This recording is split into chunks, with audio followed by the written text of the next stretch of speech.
Protocol initiated. Comlink online. Systems functional. Hey there, StarCraft fans! Falcon Paladin coming at ya with yet another edition of StarCraft War Remastered. Today on Metropolis, a map I really enjoy. It's going to be herO and Shinee in a TVZ. Top right, we got our herO. Bottom left, it is Shinee. Now, Shinee has a funny story, man. I love this guy. He plays so well out on ladder. I have some incredible games of him taking down players like Bisu, like Jaedong, taking down players like herO as well. So I was like, all right. I know he's banned from the ASL for not showing up to matches that he was scheduled for. He was banned for several years, but they lifted the ban for ASL 21, and he showed up and qualified, and then got wrecked immediately. So I was like, Shinee, my dude, I believed in you, and then you showed up. It disappointed me immensely, but maybe ASL 22 will be different. How's he going to do here against herO? Nobody knows. That's why we're here for the StarCraft on a Wednesday. Hope you guys are having a fantastic time out here. I'm Falcon Paladin. I am here 6 days a week with StarCraft content. Got merch at falconpaladin.store as well with Terry the Overlord's face on it. Terry, let him know. Brr. Brr. Brr. That's right. He said there's merch available out there. There are t-shirts.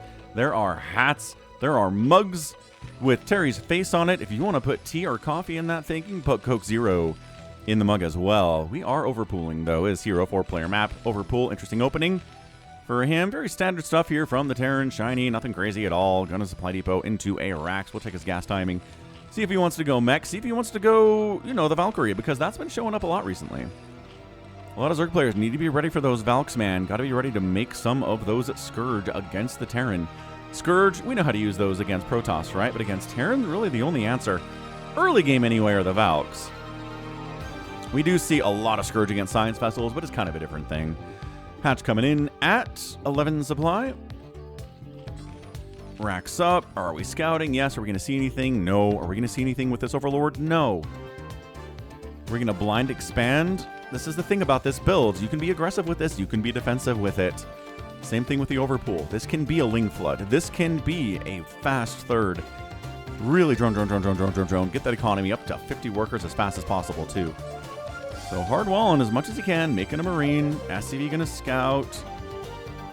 And let's see what happens when he sees the late hatch. He's going to get in for a further scout, yeah? He sees 2 Lings and says, oh, okay, hold on a second. Jukin, you are expanding, right? 4 Lings, you are expanding, yes. Okay, this isn't some crazy one base all-in of insanity. How many more Lings are going to come out of these eggs? Looks like it was just 4. He doesn't know there's Lings in there or not, but he sees the gas and he says, is that metabolic boost? Is that going to be... There's the 100. Nope, layer coming in. Not a metabolic boost. Not going to try to speed flood this thing with the Lings. And he hasn't found the Terran anyway. By process of elimination, he knows where Shinee is. It's an S name.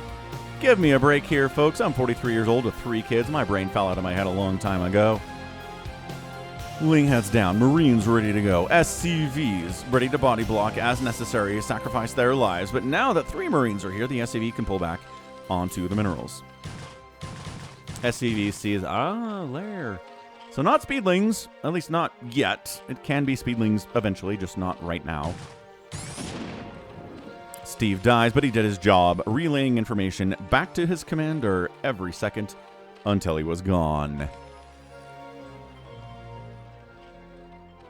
So I'm curious about the third base timing here from herO. Looks very much 2-hatch Muta, though.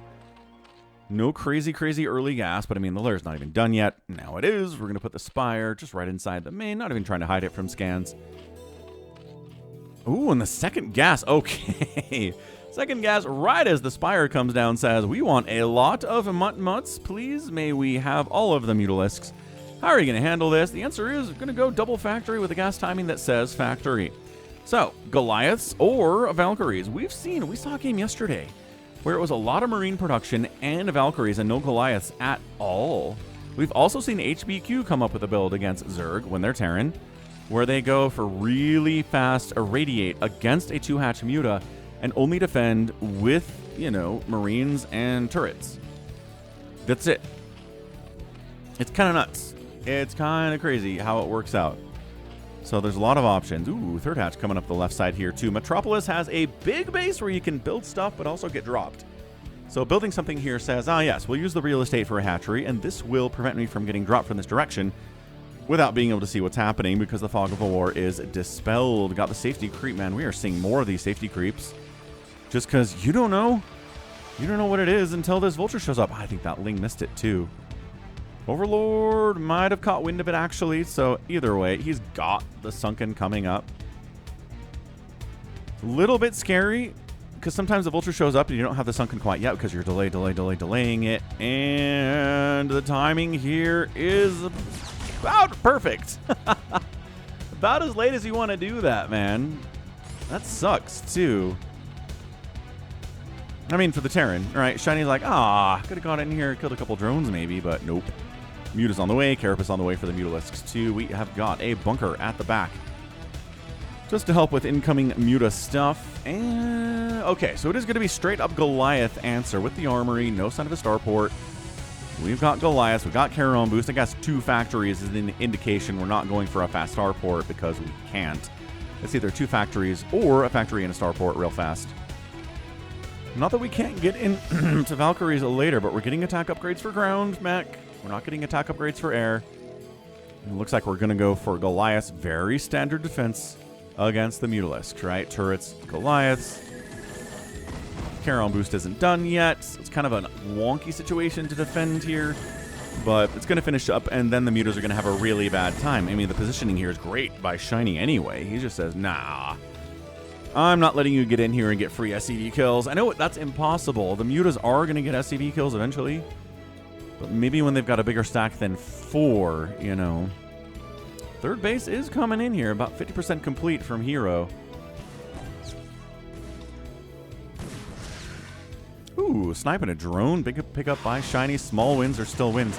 Everyone else was like, it's going to be a lot of... There we go. It was like a lot of Mutas. It's only 4, but there are 5 more, 6 more on the way. There it is. There's the full stack. With the Carapace upgrade, he just kind of delayed making his extra Mutas until he got his third base up. And he's going to just come back with a huge group of Mutalisks. Problem is, man, vehicle weapons being done is a big freaking deal. Goliath upgrades scale so well that I'm just not sure the Mutas are going to have a good time with it. I guess the upgrade is pretty slow. Is SCV trying to expand? Buddy.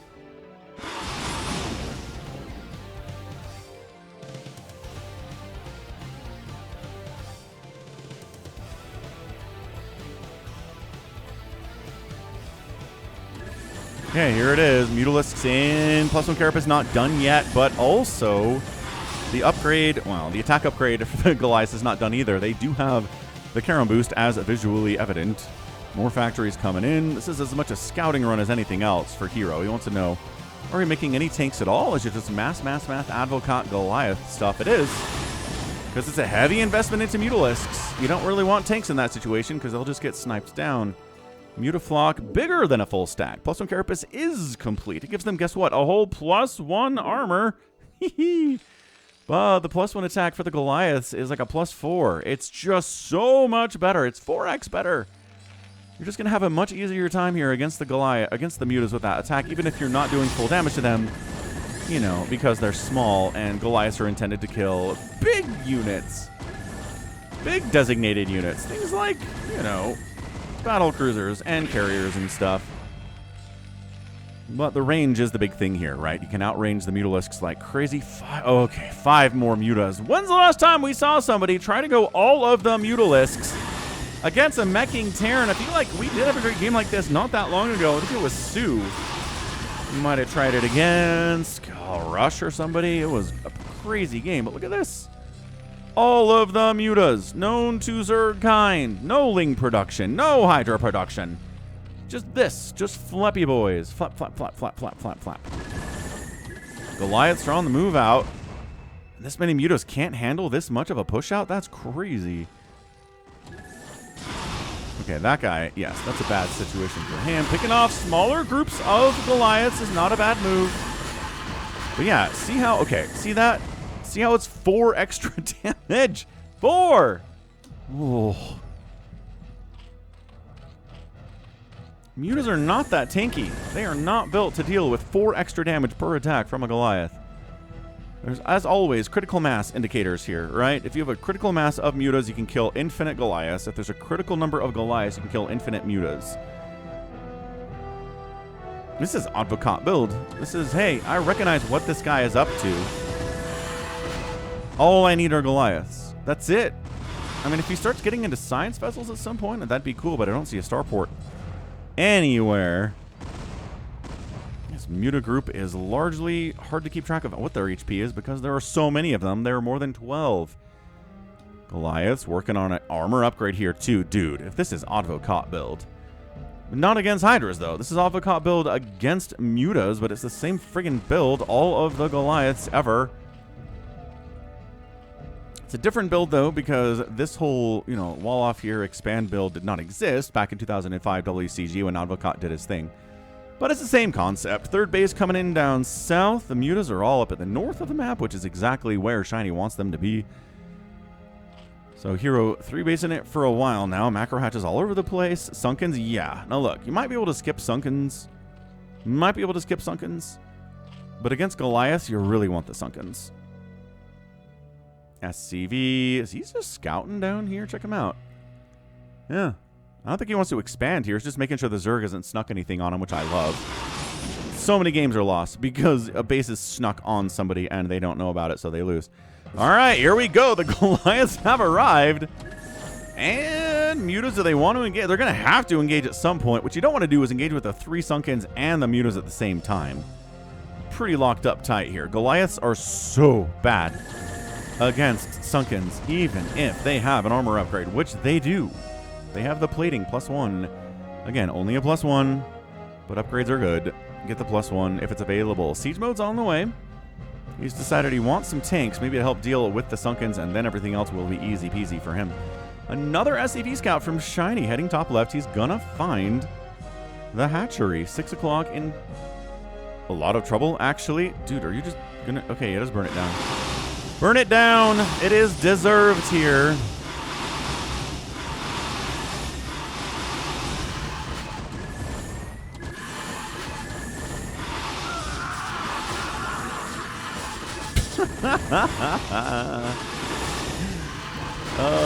He's trying to get as many Goliath deaths as he can, but that is so many. Ow. Still a full stack.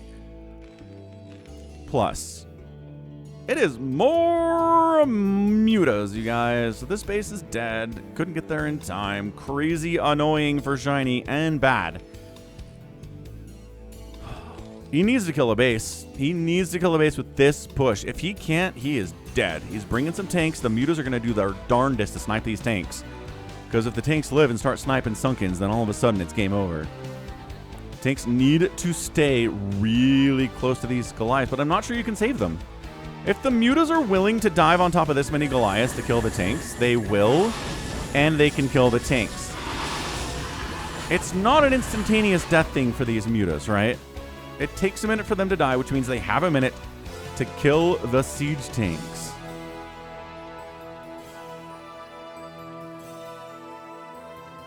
Okay, here we go. Sieging up. Goliath's protecting. Muta's got to do something about it, but darting into range and getting wiped out by 15 attacks from Goliath and not getting anything done is not the answer, herO. He's making second lines of Sunkens. This is like when a Hydra bus shows up at a Protoss and they're making second lines of cannons to try to stay alive here. I'm really rooting for Shinee here, guys. I just think Mass Mutalisk really shouldn't be a build. I'm kind of not sure what herO thinks he's doing here. But I think Shinee's playing smarter. Okay, go in. It's time. Walk on in, all of the Goliaths. Muta time! He's target firing individual Goliaths as he can, but he's getting hit from Goliaths from the other side of the room. But oh my gosh, it's so many Mutas, it doesn't even matter how many Goliaths are hitting them from the other side of the map. This... What? It is hard to know how many Mutalisks there are, let's be real, because they all stack and stuff, but dude. GG, Shinee taps out. herO gets the win in a 1446 game that was absolutely unhinged.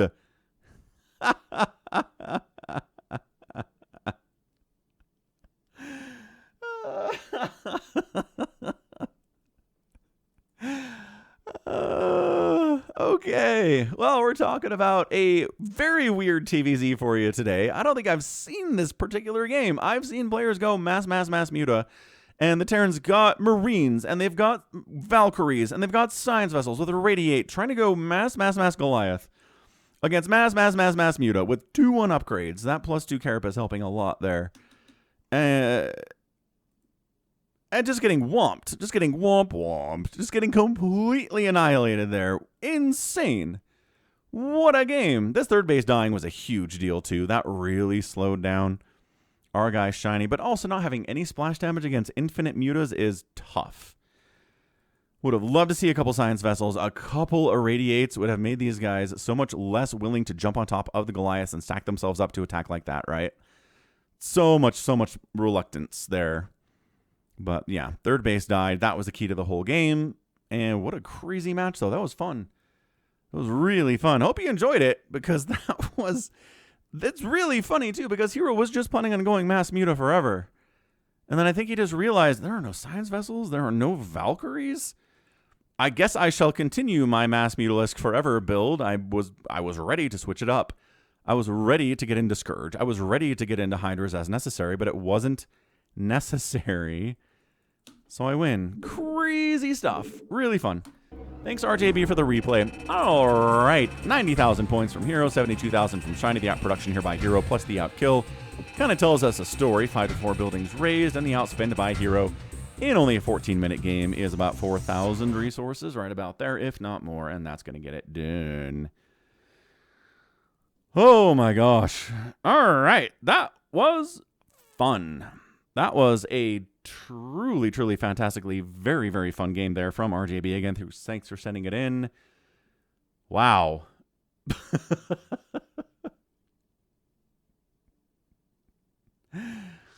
All right. Well, that's going to be it for me today. This has been Falcon Paladin coming at you with yet another edition of StarCraft Brood War Remastered. Go ahead, hit that like button, hit that subscribe if you like what you saw, what you heard today. You can also catch me on Twitter, Facebook, Patreon, Twitch, Instagram, TikTok, and Blue Sky, all at /Falcon Paladin. And until next time, as always, thank you so much for watching, and you take care of yourself.